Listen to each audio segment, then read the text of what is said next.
হাই friends, আজি মই আপোনালোকক দেখা পাইছোঁ আচলতে নিবনুৱা আচলতে নিবনুৱা নহয়।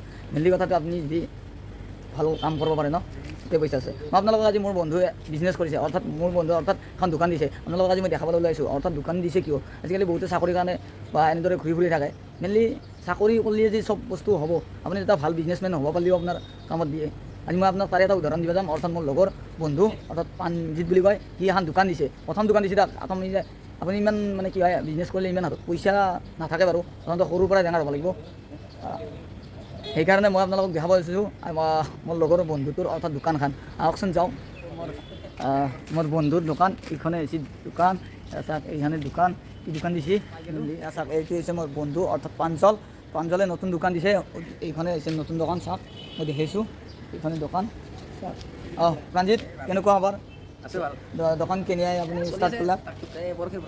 চাওক, ই এটা ভাল চাকৰি কৰিছিল, অৰ্থাৎ কোম্পানী ভাল, তথাপিতো মানে সেই চেলাৰী মেইনলি বাদ দি, সেই কোম্পানী বাদ দি নিজা কৰি নিজৰ বিজনেছ খুলিছে। এয়া চাওক, বিজনেছ হ'ব পাৰে হয়, সৰু বিজনেছ, তথাপিতো সি খুলিছে ভাবক।